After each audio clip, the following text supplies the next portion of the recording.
Ja, hallo zusammen. Heute geht es um die hier. Es geistern ja wirklich jede Menge Mythen und Behauptungen durch die Gegend, was das Abnehmen betrifft. Da wird auch immer wieder über die Kohlenhydrate gestritten und hier ganz oft auch über die Banane. Kommen wir also gleich mal zum Kern. Machen Bananen eigentlich dick? Und was bedeutet das für dein Gewicht, wenn du jeden Tag eine Banane isst?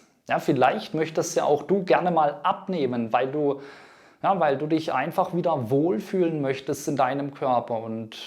Oder es geht ja auch darum, deinen Körper zu entlasten, gesünder zu werden. Also mal wirklich dauerhaft diese 10 oder 20 oder wie viele Kilos auch immer loszuwerden, ja, um dich einfach auch gesundheitlich auf ein neues Level zu bringen. Ja, schauen wir mal drauf. Starten wir mal mit den Zahlen, damit wir die Banane hier auch mal gut einordnen können. 100 Gramm Banane liefern etwa 90 Kalorien. Ja, das ist jetzt ein mittlerer Wert, würde ich mal sagen. Da gibt es gerade unter den Obstsorten gibt's viele Lebensmittel mit wesentlich weniger Kalorien pro 100 Gramm betrachtet. Beim Gemüse ist es natürlich genauso. Ja, andererseits, es gibt auch viele Lebensmittel, die kalorienmäßig weit höher liegen. Also Nüsse, ja, sind da so ein Beispiel, oder auch Beilagen. Aber ohne Bezug zur Qualität dieser Kalorien ist jetzt mal diese reine Kalorienzahl relativ wertlos. Ja. Zur Qualität, da kommen wir später noch in dem Video hier. Interessant ist aber zudem, dass diese Kalorien quasi ausschließlich, also in der Banane ausschließlich aus Kohlenhydraten bestehen. Und auch hier muss ich gleich sagen, Kohlenhydrate an sich sind nicht böse. Es kommt nämlich auf die Qualität dieser Kohlenhydrate an und damit eben auch auf die Auswirkungen auf den Stoffwechsel sowie auf den Hormonhaushalt. Ja, ich denke da in erster Linie auch an Insulin, ja, den Insulinstoffwechsel bzw. den Kohlenhydratestoffwechsel. Denn eines ist auch klar, wenn wir den Kohlenhydratestoffwechsel hier in eine Schieflage bringen mit irgendeinem Lebensmittel, dann haben wir einen permanent erhöhten oder dann haben wir jedenfalls erstmal einen grundsätzlich erhöhten Insulinspiegel. Und das bedeutet dann für den Moment Einlagerung von Fett. Ja, natürlich hier auch sehr stark Bauchfett. Und zudem haben wir eine Tendenz hin zur Insulinresistenz bzw. zur späteren Stufe, dem Typ-2-Diabetes. Und exakt diese Wirkungskette, die wollen wir natürlich vermeiden. Ja, gerade wenn du abnehmen möchtest, ist es ein elementarer Punkt. Ja, und da siehst du eben auch dieses Thema Abnehmen, das geht weit darüber hinaus. Ja, und es geht eben weit über dieses reine Kaloriendenken hinaus. Da müssen wir auch sehr stark die Stoffwechselmechanismen berücksichtigen.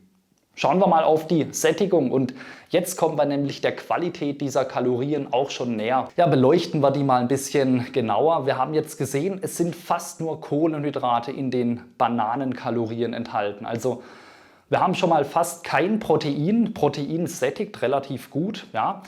Also schon mal ein Minuspunkt, aber dafür haben wir viele oder sagen wir mal schon einige Ballaststoffe in der Banane. Pro 100 Gramm sind es immerhin 2,5 Gramm Ballaststoffe und das ist schon mal wirklich brauchbar, das ist gut.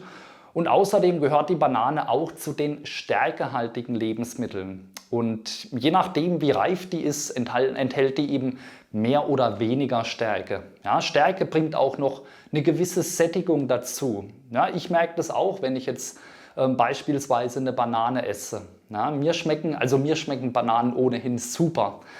Ja, und so eine Banane, die hat auch wirklich Substanz. Also gerade wenn wir das mal vergleichen mit anderen Obstsorten, also wenn wir jetzt mal einen Apfel als Vergleich nehmen, ja, der Apfel, der ist gefühlt also fast nur Wasser. So. Ja, und wenn wir jetzt mal zur Eingangsfrage kommen, machen Bananen dick? Dann will ich dir übrigens auch mal noch ein Beispiel an die Hand geben. Also wir wissen, eine mittelgroße Banane hat etwa 100 Kalorien.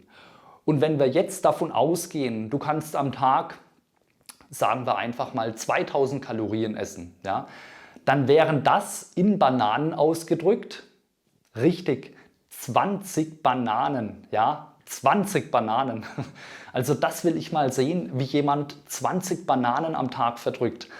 Also du siehst da selbst, ja, würdest du nur Bananen essen, dann wäre das schon wirklich eine Herausforderung, damit dann auch dick zu werden. Ja, also das war jetzt natürlich ein Extrembeispiel, was in der Form auch 0,0 Sinn machen würde. Na, mir geht es aber nur mal um die Veranschaulichung auf Kalorienbasis und da sind diese Extrembeispiele immer ganz hilfreich. Ja, da kommt natürlich auch, was eine ausgewogene Ernährung betrifft, die wir unbedingt auch brauchen für eine Gewichtsabnahme, die dann auch langfristig funktioniert. Ja, da kommen noch viele, viele weitere Faktoren natürlich dazu. Und dann können wir auch die Qualität dieser Kohlenhydrate nochmals auf Basis der glykämischen Last beurteilen. Ja, was ist jetzt die glykämische Last? Die sagt aus, wie stark der Blutzuckerspiegel nach dem Verzehr eines bestimmten Lebensmittels ansteigt. Und hier liegt die Banane mit einer glykämischen Last von 11,5 im mittleren Bereich, kann man sagen. Ja? Also es sind jetzt ganz sicher keine schlechten Auswirkungen, die so eine Banane hat, auf deinen Blutzucker- und Insulinspiegel zu erwarten, ja, wenn du jeden Tag eine Banane essen würdest. Wir müssen uns aber auch immer bewusst sein, und das ist unfassbar wichtig, ja, beim Abnehmen geht es darum, dass deine Ernährungsstrategie insgesamt stimmig ausgewogen ist. Ja, und da geht es eben auch um viele weitere Faktoren. Die müssen auf deine persönliche Ausgangssituation, muss diese Ernährungsweise abgestimmt sein. Und ein einziges Lebensmittel wie so eine Banane hier, ja, die hat eben nur einen Minimaleinfluss. Ja, der ist aber auch wichtig. Und viele von diesen kleinen Einflüssen ergeben zusammen nämlich diesen riesengroßen Einfluss, den riesengroßen Impact. Ja, und der macht es ja dann letzten Endes auch wieder aus. Ja.